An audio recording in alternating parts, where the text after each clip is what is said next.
Hey guys, Jason here, Traditional Bow Hunting Wilderness Podcast. Today we're going to talk about what it takes to build the perfect arrow for you. Some points, some things. We're going to kind of break down from one end to the other and give you some things to think about so that you can make the arrow that's going to be best for you. So when we start off, we want to find a specific weight of arrow that we're looking for an overall weight. With that overall weight, I suggest a minimum of 10 grains per pound of arrow weight that you're shooting, or bow weight you're shooting. So for example, if you're shooting a 60-pound bow, then you're going to want a minimum of a 600 grain arrow. If you're shooting a 45-pound bow, you want a minimum of a 450 grain arrow. And again, that's minimum. I prefer something more in the 12, 13 grain range, somewhere like that. I like a little weight to it. For example, I shoot a 57-pound longbow. This arrow weighs 720 grains. I like heavier arrows. Again, personal preference, but I think that as long as you stay somewhere above that 10 grains per pound for a hunting weight arrow, you're going to be in good shape. Whether you want to go higher, lower, whatever, is your choice. But and I believe that the threshold for the Ashby studies back in the day was a 650 grain arrow, was the one that was needed to consistently penetrate bone. All fine and good and dandy. Honestly, though, realistically, I will say that there are times, even with my 57-pound bow, that I will not penetrate bone. I will not get through shoulder blades. Okay, so keep that in mind. There is a reality to that. Now, so that's your overall arrow weight to it. Then there comes in the fact of forward of center weight. That is the amount of weight. See, you got the center of the arrow between the distances here, which is somewhere in here. But there, see how it tips immediately when I let go of that? Okay. There is an area on this arrow, which is the balance point of all this. Okay. And that is your forward of center weight, which is going to be somewhere like, in here where you can see here, right about there. There's the balancing point of this arrow. Okay, that's forward of center weight, all the weight being forward of the center point of this. There is a mathematic calculation which I will put down here below for you to figure that out. But what that does is that gives the arrow more of a dart-like effect, like a throwing dart. You never notice you can take a throwing dart and hold it almost backwards and throw it, and it'll recorrect itself and go. And it's because weight leads, all right? So if weight leads and you have more weight up in the front, that weight will carry this. So even if your arrow comes out of your bow funny or crooked, it will stabilize itself very quickly. Even without feathers, it will stabilize itself. I can shoot this broadhead on this arrow with no feathers and not have the broadhead affect my flight because I have so much weight in the front. It's the same concept of that dart. The weight of that dart is going to lead. It's like if you were to take a rock and put a string on it. It doesn't matter if you twirl it and fling it or if you throw it. It doesn't matter what you do. The rock will always go first. It'll stabilize in the air where the rock leads and then the string follows behind. It's the same concept with forward of center weight. So like this arrow, for example, is 31% forward of center. 12% is considered pretty much standard for like wood arrow shooters with a 125 grain head. But as you build up, the more weight you put in the front of this shaft, the more productive it's going to be. And also, the easier it's going to go through the animals because of the fact that there's less of this flex. When the front end hits, this is a sharp broadhead. I just pulled this out of my quiver, so I got to be careful here. But when the front of the arrow hits, okay, the shaft is going to flex a little bit. The more weight that's in the back means the shaft will flex more, and it has to boom, and it's going to flex and fight its way through the hole that's created by that broadhead, and it's going to basically try and get through there. It's like if you were to take a pop bottle, stand it up, and you put a straw in there, and you flick the straw. Straws can't just, if you hold the straw over it and let it go, the straw drops right in the bottle. But if you put it over the bottle on an angle and you let it go, the straw's got to wiggle back and forth all the way down until it drops in there. It's the same concept with your arrow. So the less weight at the back and the more weight at the front, weight pulls like that rock. There isn't that flex. It's got to fight its way through that hole. It's going to be able to go through easier because there's so much less flex in the back of the shaft. So that's the whole concept to that forward of center weight, not to mention the better flight characteristics. And also, if you hit grasses or a twig or something like that, it's much harder to deflect an arrow that has good mass to it, 10 grains per pound or more, as well as having forward to center weight, because the weight pulls. The more weight that's in front, the back of it does its thing.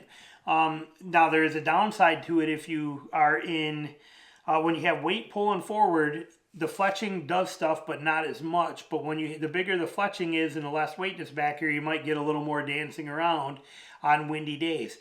I don't mind that because of the fact that the weight is still pulling it forward. So it doesn't matter to what the wind does to the back of my arrow. The weight keeps pulling it forward, and it's not making any differences, especially at my 20 and under shot range. But the more extreme forward to center weight you go, a lot of people will go with smaller feathers. We'll get to feathers in a minute, but the more FOC you can put into an arrow, the better. Well, we are still talking about the shaft.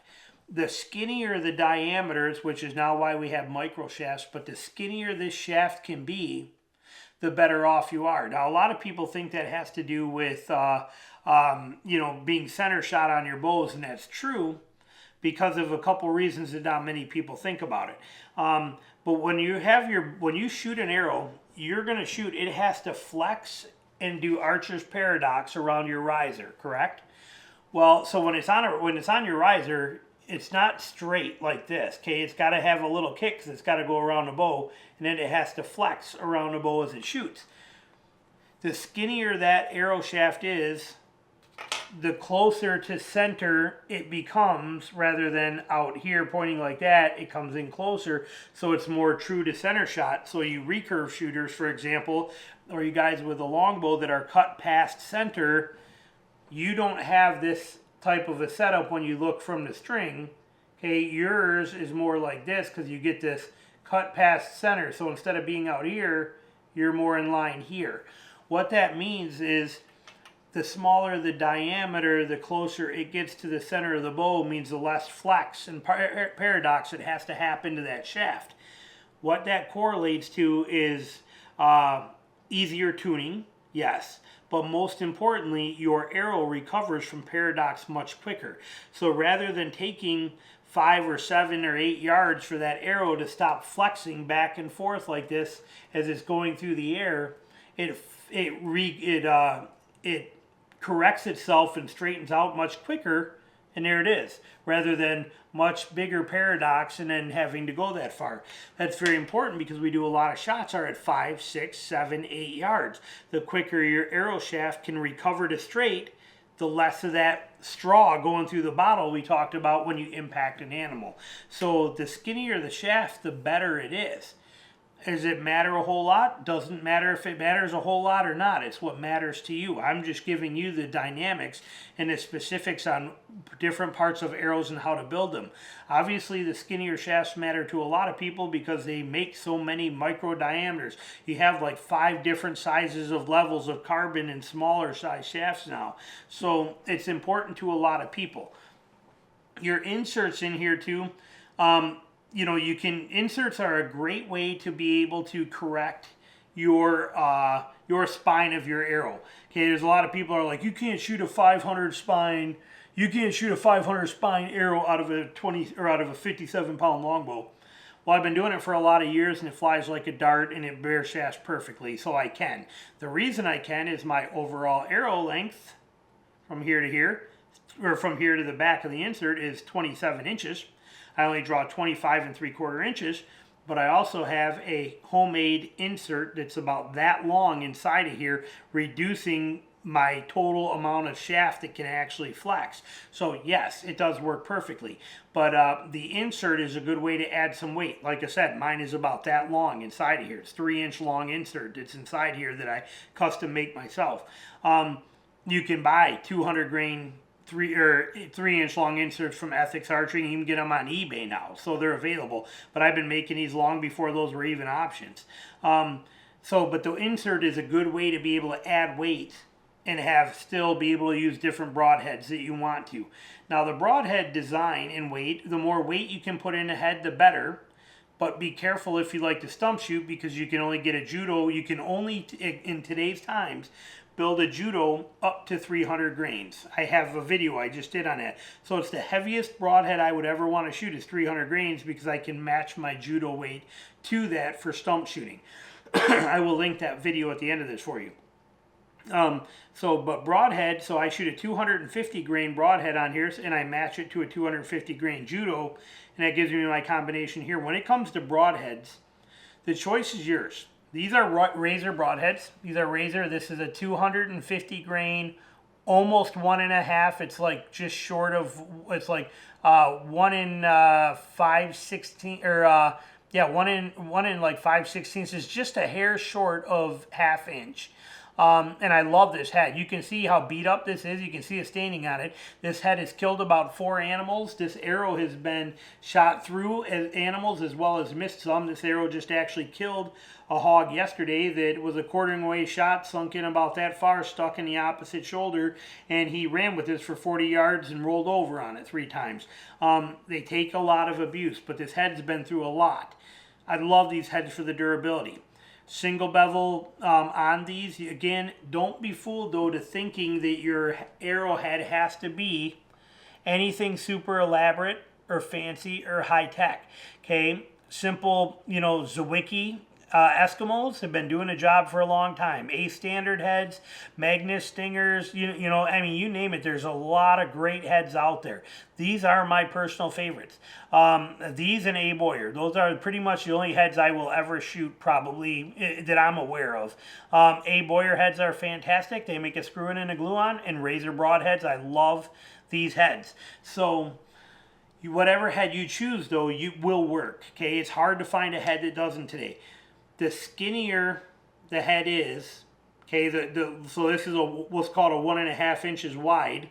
If you go down to a 1 1/16 like the Grizzlies and the little 3-to-1 ratio heads, they're going to penetrate bone better, but they're also going to leave a less blood trail. There is a balance on there that is a personal preference between 2-blade, 3-blade, wide cut, narrow cut. The only way that you're going to figure that out is some experimenting on your own. For me personally, I will never shoot anything other than a wide cut 2-blade broadhead. You will probably never have before, because I've been using these for 30-something years, this style head. And I will never go to anything different that I could ever foresee. So for me, a 1.5 inch wide or close to it, broadhead, 2-blade broadhead is my preference. But if you're looking for the ultimate penetrator, for example, say I was going on a Cape buffalo hunt or Asiatic buffalo or something like that, I would probably then change his head design to something that was a little bit longer and a little bit narrower, so I get more of that angle of attack and a little bit more of a 3-to-1 ratio for that penetration guarantee on there. So, but that's all personal preference. Now on the other end, fletching wise, okay, fletching, you can get your feathers shield cut, you can get them any way you want to. I prefer parabolics. I think they are quieter. I do have a helical. You can see the angle of the spin on those. Okay, I have a helical style fletch on there, and I like it.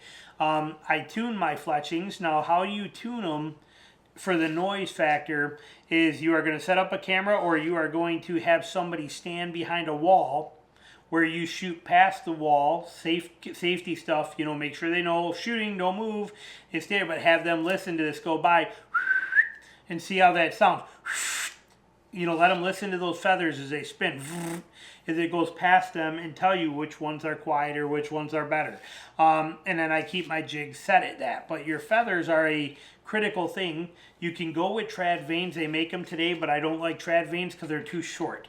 Notice the height of my arrows, the feathers off those arrows, okay? See how tall they are? They are, you know, they're closer to 3/4 of an inch high. I chopped them myself. But what's nice about that is I get to see this big spinning, looks like a spinning green golf ball going towards the animal. So it really confirms my hit location. I'm a very big fanatic of colored feathers, colored fletching, a cap wrap on here that is bright colors so that this is visible to you when you make those shots. So when we put all that stuff together, the answer is there is not an absolute perfect arrow for everybody and everything. But these will give you ideas what's most important to you, so you can pick from. For me, I do not shoot the skinny micro diameter shafts. I have no interest in them. I prefer this. Even though I shoot a hill style bow, which is not even cut to center, let alone as far from, it's not nowhere near past center. But I like these shafts a lot. I like the way they fly. I'm very happy with them. I like the way everything is about them. I don't see a reason to change. What I mean by that is you are going to build your arrows and you're going to see things that you do and don't like that you do and don't want to change. I get criticized for shooting such big feathers. These are 4 inches long and they are, like I said, a high back style feather, yet I have a lot of forward to center and nothing back here to keep the wind from blowing those around, and people tell me I'm doing it wrong. Yet that little wiggle on a windy day back there doesn't bother me as much as not being able to see that big twirling ball of yellow that flies through the air towards the deer. So for everything is a trade-off that you will find what matters most to you. That is the key. So dial your setup in based on some of those things. But the only hard, fast rules, in my opinion, of a hunting arrow, 10 grains per pound of bow weight or more, as much forward to center as your system will allow you to get away with, a good quality broadhead of whatever you're choosing is, and bright visible back end on this thing so you can see where the arrows hit. But hopefully it gives you some ideas, some food for thought, and some things to think about for your next arrow build. Thanks for watching.